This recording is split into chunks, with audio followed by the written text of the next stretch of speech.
Saudações, galera! Bem-vindos à primeira edição do Rock na Pedrada, um programa que vai falar sobre música e especialmente sobre a minha coleção própria de vinis.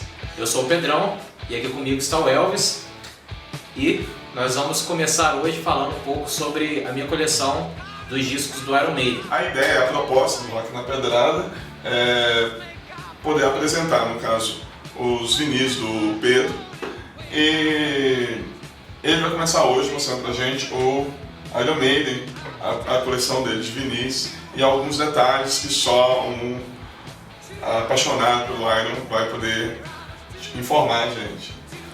Muitos fãs do Iron Maiden conhecem a banda por vídeos no YouTube ou por MP3 e outros meios digitais, mas muitos fãs nunca viram, especialmente a geração mais jovem, nunca viram como é um disco do Iron Maiden, como é o encarte, como é a arte da capa.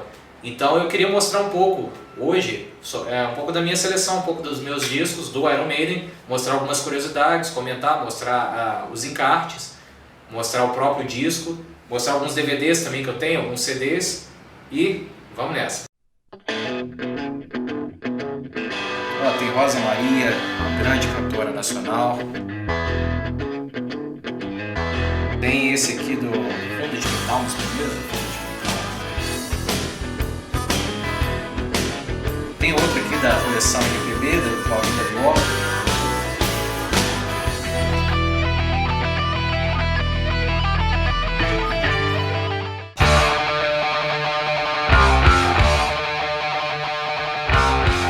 O primeiro disco do Iron Maiden, auto-intitulado, é uma obra-prima.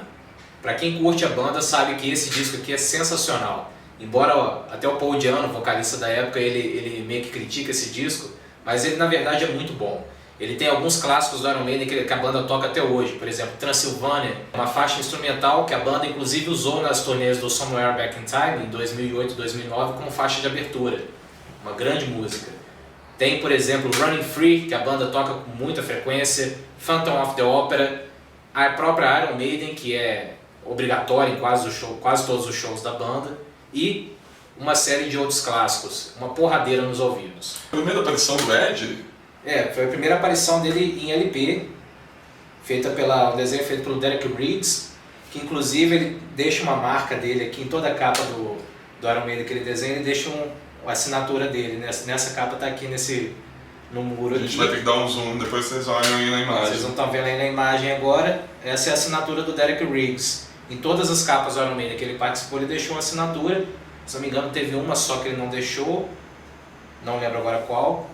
E era interessante, porque na época dos discos elas eram mais fáceis de encontrar, porque a capa, olha o tamanho dessa maior, né? Gigante em comparação com o CD, não tem nem olha como. Só, comparação com o CD. Então, na época do LP era mais fácil encontrar essa assinatura, depois que passou para o CD ficou um pouco mais difícil. Eu reparei que o Ed ficou mais machão depois nos outros álbuns, porque esse aqui parece que ele tá em gola V e parecendo uma tia velha que saiu pra namorada. Essa capa aqui é muito legal, cara. Eu gosto muito da arte do Ed pelo Derek Riggs. Aqui atrás a gente vê, vocês estão vendo agora na imagem, uma foto essa foto da contracapa foi tirada durante uma das apresentações do Iron Maiden, que eles já lotavam os lugares onde eles tocavam no início, mesmo quando eles lançaram esse álbum, eles já faziam sucesso. Então eles tocavam nos lugares, eles vendiam os ingressos muito rápido, eles já tinham uma estrutura de show muito grande, como a gente já pode ver nessa foto, já tinha luzes, já tinha uma boa iluminação, já tinha tudo. Trabalho tipográfico também, né? Porque Sim. Normalmente, por exemplo, se isso antecede o próprio show dele, fazer esse trabalho tipográfico antes, então parece que houve uma articulação melhor assim para poder lançar a banda.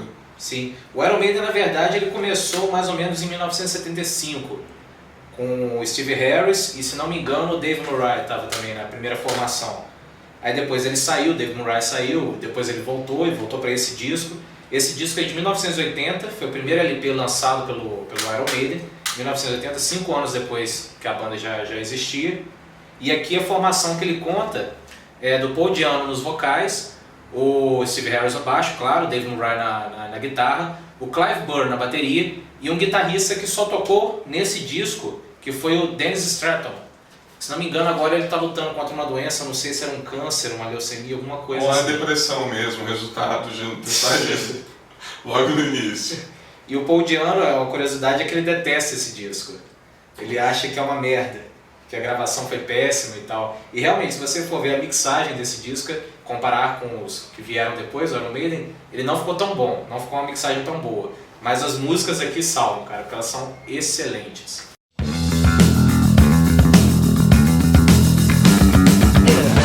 O segundo disco, Killers, lançado em 1981, um ano depois do primeiro disco. O Ed tá com cinturinha de pilão, hein? Tá, que ele já tá... Só, já tá até com Essa aqui já é uma capa mais macabra. O Ed estava assassinando uma pessoa, você vê que tem um cara aqui implorando pela vida, puxando a camisa dele, e ele com um machado com sangue escorrendo. Por que você me largou? Aqui a gente vê algumas curiosidades, algumas janelas aqui, tem um busto aqui, parece uma pessoa assistindo a cena aqui, desenrolando numa das janelas. A assinatura do Derek Riggs está bem escondidinha aqui numa das janelas aqui embaixo. Na contracapa a gente já vê outra foto da apresentação do Iron. E aqui, ó, que interessante, já tem um boneco do Ed, grandão, como a banda usa até hoje. Esse tá foda. Como a banda estava fazendo sucesso muito rápido nessa época. Aqui da formação, o único que muda é o guitarrista, que agora passa a ser o Adrian Smith, que inclusive ele está até hoje. Ele saiu durante uma época, ele saiu nos anos 90, e depois ele voltou para a banda no final dos anos 90. Ele saiu, o Bruce Dickinson saiu logo depois do lançamento do Fear of the Dark, e aí o Adrian Smith acompanhou ele na carreira solo.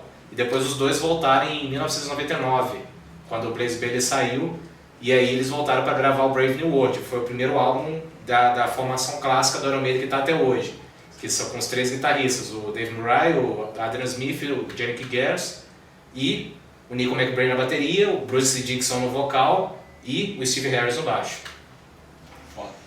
E aqui a gente já tem, o baterista ainda é o Clive Burr, ainda não é o Nico McBrain, e aqui a gente já tem alguns clássicos do Iron Maiden, por exemplo, Wrathchild, Murders in the Rue Morgue, Killers, Prodigal Song, que é muito bonita, e por aí vai. É um excelente disco, muito bom.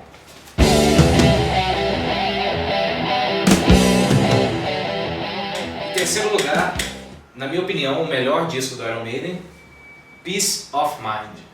A capa já mostra mais ou menos o conceito que eles querem passar. O Ed numa camisa de força.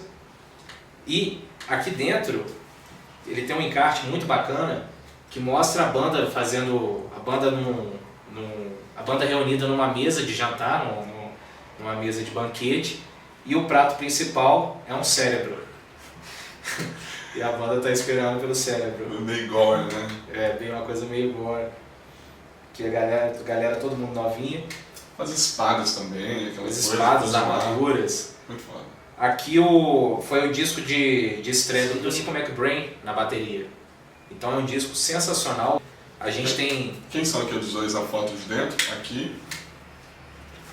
Quem são os dois que tem aqui? Sim, aqui do lado tem o Martin Black Knight Burch, que foi o produtor desse disco. Eu vou dar zoom na imagem, vocês vão ver. E o próprio Derek Riggs, fantasiado aqui à esquerda com essa armadura prata. Os dois fazendo pose nas armaduras medievais. Todo mundo sensualizando. Todo mundo sensualizando.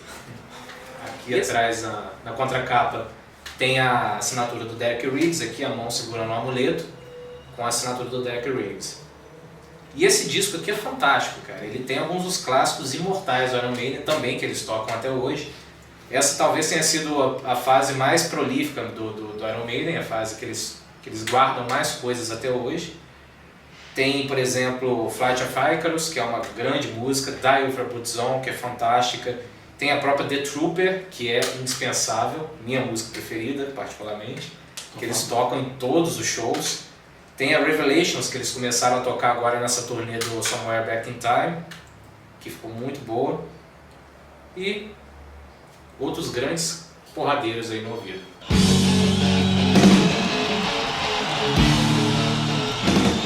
Para finalizar minha modesta coleção de LPs do Iron Maiden, esse aqui que foi um dos primeiros, se não me engano foi o primeiro e o melhor, na minha opinião, disco ao vivo que o Iron Maiden lançou até hoje, que foi o Live After Death, que é um disco ele foi lançado em 1985, logo depois do Power Slave, e ele retrata a turnê do World Slavery Tour.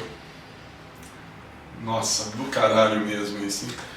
Olha aqui, que fantástico, cara. Eles já tinham o Ed, bonecão, soltando fogo pelos olhos. Você tinha o Bruce Dickinson tocando com a bandeira do Reino Unido. Não, mas é a arte dessa imagem que ficou muito violento. Ficou muito legal. Ficou legal demais. Ele é um disco duplo, muito bacana mesmo. E o segredinho dele, onde fica? O segredinho dele fica logo aqui atrás, na contracapa, numa das lápides aqui embaixo. A cidade está sendo destruída pelos raios. Olha, para vocês terem uma ideia, eu tirei uma foto, isso aí eu vou colocar. Parecia que eu estava tirando foto do cenário. Eu estava lá e tirei foto do cenário, não parecia que eu tirei foto de uma capa, é muito foda.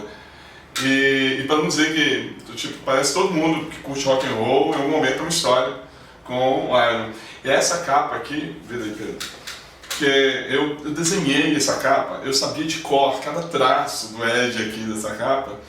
E uma vez a minha escola, assim, no ensino fundamental, com 11 anos, eu e mais 2 coleguinhas, eles deixaram a gente pintar os muros da escola, tal, e que nós pintamos o Ed saindo irado, acorrentado.